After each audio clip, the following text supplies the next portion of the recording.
I beg pardon, interrupted Beauchamp. Are there any materials for an article in which you are going to tell us? Yes, and a most curious one. Go on, then, for I see I shall not get to the chamber this morning, and I must make up for it. I was at Rome during the last Carnival. We know that, said Beauchamp. Yes, but what you do not know is that I was carried off by bandits. There are no bandits, cried Debray. Yes, there are, and most hideous, or rather most admirable ones, for I found them ugly enough to frighten me.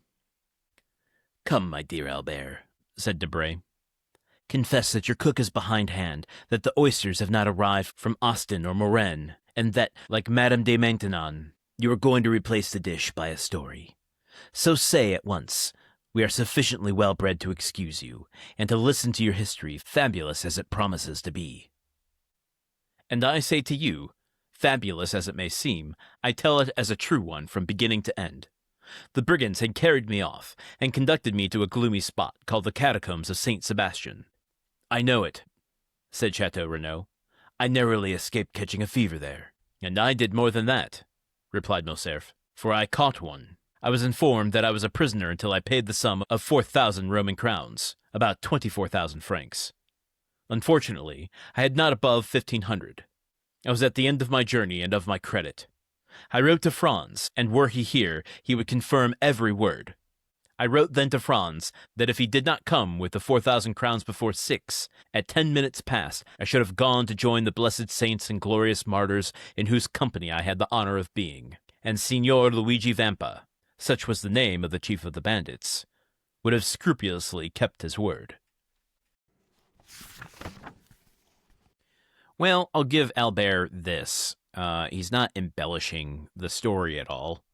Interesting that he's focusing mainly on the ransom amount and not the circumstances that got him into the mess in the first place. Yeah, just kind of conveniently leaving out that he was bamboozled by a young boy posing as a woman. Curious how Chateau Renaud is going to respond to hearing of his friend Franz and Albert's story. I'm assuming he knew that they were in Italy together. Maybe, maybe not. Maybe also I'm a little too keyed into this due to what we're covering over on Odyssey right now, the other podcast where we're reading a page out of the Odyssey every day. Not a shameless self-promotion, but just hear me out for a second. We are deeply embedded in a section of that book right now in which Odysseus is recounting the many adventures that he had to bring him to the kingdom of the Phaeacians. King Alcinous is listening to his story. These many chapters that we're reading in that book are essentially all dialogue of Odysseus talking to King Alcinous. It's easy to lose track of that.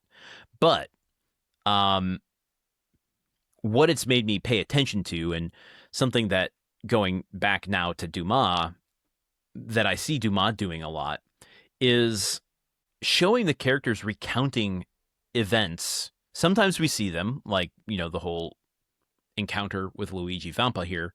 But they're often, with some exceptions, just recounting events in the past tense so that we're getting those events through their experience, not through the facts. I mean, if we're to take that Dumas, as narrator of the story, is reliable, which there's no reason to believe he's not, like that would be the factual truth if Dumas was telling us the story. But if we think of like Abbe Faria talking about how he came across the treasure, here, Albert, in a much more shorter version, talking about the events at Saint Sebastian. As I mentioned, there are exceptions like Pastrini talking about the origins of Vampa. He didn't personally experience those, but I think it still holds true because he's essentially recounting his experience of the myth that goes around Rome. He's still not depicting the events as they happened. He's telling the story that so many people tell. And each of those things tells us a different aspect about the character telling them. So what Albert is leaving out here is just as telling as what he's including. I don't even know if he's done yet. Probably not, because he's telling his story about Dante saving him as a kind of introduction to Dante to these men, and hasn't reached that part of the story yet. So I imagine it will continue tomorrow, but basically just starting the story with "I was abducted by bandits" leaves a lot of context out.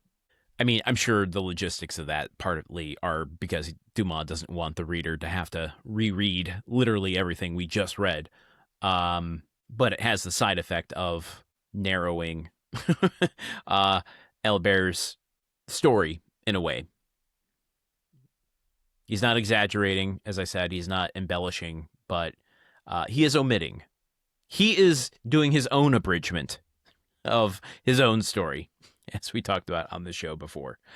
Okay, I'm going to keep this one short, and I've got more out of the biography to read if we need to tomorrow.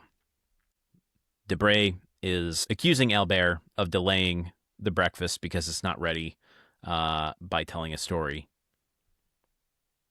And like Debray, I want some breakfast. Maybe some Texas French toast with a little bit of maple syrup.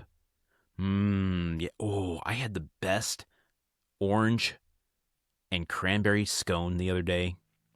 Shout out to Lazy Jane's here in Madison, Wisconsin. Whew, boy, so good, so good. I'm going to go get one now, I think. So, until tomorrow, okay, goodbye.